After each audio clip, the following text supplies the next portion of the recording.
वालेकुम दोस्तों, मैं हाँ सरवर अनवर ते तुसी देख रहे हो साडा YouTube चैनल सरवर अनवर 452। अज दी बड़ी खूबसूरत मजलिस इत्थे सजी हुई है साडे को बोर्ड दे थल्ले। बड़ा खूबसूरत माहौल बनया होया ते अज असी अपनी कंपनी दे विच तुहानू भी शामिल कर रहे हैं। साडे नाल मौजूद ने जनाब मास्टर गुलाम रसूल साहब जिहड़े उर्फ टिल्लू दे नाम तो मशहूर ने ते अज असी उन्हां नाल गपशप लावांगे, उन्हां तो गल्लां सुणांगे ते तुहानू भी सुणावांगे। मौजूद ने जनाब साडे नाल, चेहरा दिखा दे। अस्सलाम वालेकुम जी। मैं दोस्तां दे महफिल दे विच हाज़र होया वां।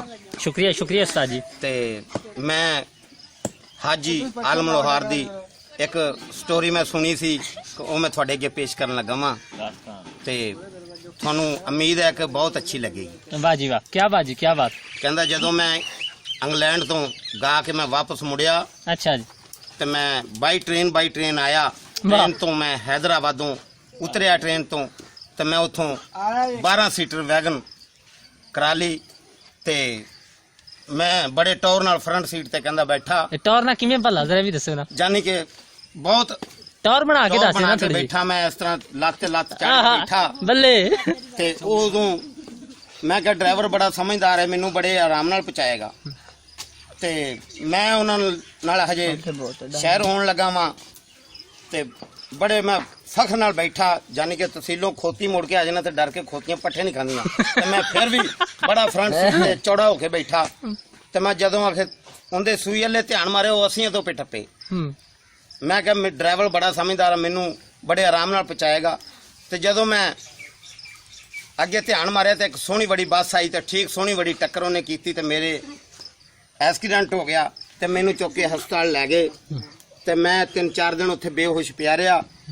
जदों बेहोश पिया रहा ते चौथे दिन मैनू होश आई ते मेरे कोलों दियां 2 बीबियां भैणां पईयां जान। मैं उन्हां नूं अंग्रेजी च आवाज मारी, हैलो सिस्टर कमी हाथ मेरी बात सुन जो। क्या बात। ते उन्हां ने मेरी गल नहीं सुनी। मैं कहा मेरी गल नहीं समझी। जरा प्लीज एक बारी प्लीज दोबारा दसोगे कि उन्हां ने अंग्रेजी दे विच की किया सीगा नर्सां नूं। हैलो सिस्टर कमी हाथ मेरी बात सुन जो। वाह। ते उन्होंने क्या मेरी खबरें गल नहीं समझियां। मैं पंजाबी च आवाज मारी है, बीबी भैणा मेरी गल सुन जाओ जी। ते मैं उत्थे लेटे लेटे ने फिर शेर ते गाना गाया जी।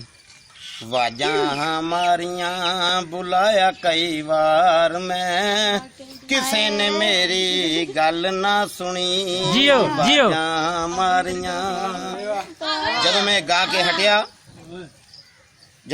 के हटिया ते कहंदे ओ आलम लोहारे जिन्हें सन 65 दे विच जुगनी गाई सी, ओ आलम लोहारे जिंदी एक लत्त टुट गई सी, ओ आलम लोहारे जिंदियां दोवें लत्तां टुटियां सन, ओ आलम लोहारे जिंदियां 53 लत्तां टुटियां सन। कहंदा जनाब मैं कोई चिड़िया घर च थोड़ा आया सी, मेरियां भी तुहाडे तरह 2 लत्तां सी। ते मैं उत्थे फिर एक डॉक्टर खलोता सी, उन्हें कहा जी आलम लोहार साहब थोड़ी कदी लत्त अपना तुहानू तकलीफ की है। उन्हें कहा जी डॉक्टर साहब थोड़ी कदी लत्त टुटी। कहंदा नहीं। कहंदा फिर तन्नू की पता तकलीफ की चीज आ। दर्दां बाज ना बलन मसाला, दर्दां बाज ना हाई। मैं उत्थे लेटे लेटे ने गाया, ओ दिल वाला दुखड़ा नहीं किसे नू सुनाईदा, अपनियां सोचां विच आपे ही मुक जाईदा। ओ दिल वाला दुखड़ा नहीं किसे नू सुनाईदा, आप भी न आया मैनू खत भी न कल्लिया, एवें जिंदगी दा दीवा बुझ चलिया। ओ दिल वाला दुखड़ा नहीं किसे नू सुनाईदा, अपनियां सोचां विच आपे ही मुक जाईदा। ओ दिल वाला दुखड़ा नहीं किसे नू सुनाईदा। ए ते हर एक गल कोई जानदा ए, मेला मेलियां दा यारां बेलियां दा, रांझा छड्ड भरावां नू फकीर बनिया, हीर छड्ड गई पूर सहेलियां दा। एक दिन सिवीं आलमा टुर जाना, कुंडा मार के ना हवेलियां दा।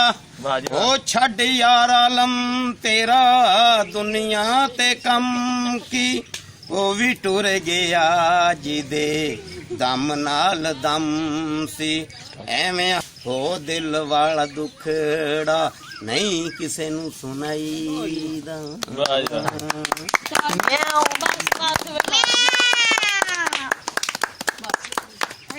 ਲੈ ਹੁਣ ਸਾਨੂੰ ਸੁਣਾ ਲਓ ਜੀ ਭੈਣ ਤੇ ਭਰਾਓ ਇਹ ਮੇਰਾ ਜਿਹੜਾ ਪ੍ਰੋਗਰਾਮ ਆ ਇਹ ਤੁਸੀਂ ਬਹੁਤ ਅੱਛੀ ਤਰ੍ਹਾਂ ਦੇਖੋਗੇ ਔਰ ਮਜ਼ਾ ਆਏਗਾ ਔਰ ਤੁਸੀਂ ਇਸ ਚੈਨਲ ਨੂੰ ਬਹੁਤ ਪਸੰਦ ਕਰੋਗੇ ਔਰ ਸ਼ੇਅਰ ਕਰੋਗੇ ਇਹ ਬਹੁਤ ਅੱਛਾ ਲੱਗੇਗਾ ਤੁਹਾਨੂੰ ਅੱਗੇ ਤੋਂ ਫਿਰ ਵੀ ਸਾਡੇ ਚੈਨਲ ਨੂੰ ਪਸੰਦ ਕਰੋਗੇ ਲਓ ਜੀ ਦੋਸਤੋ ਇਸ ਵੀਡੀਓ ਨੂੰ ਕਮੈਂਟ ਕਰਕੇ ਜਰੂਰ ਦੇਖਣਾ ਤੇ ਸਾਡਾ ਇਹ ਪ੍ਰੋਗਰਾਮ ਦੇਖਣਾ ਨਾ ਭੁੱਲਣਾ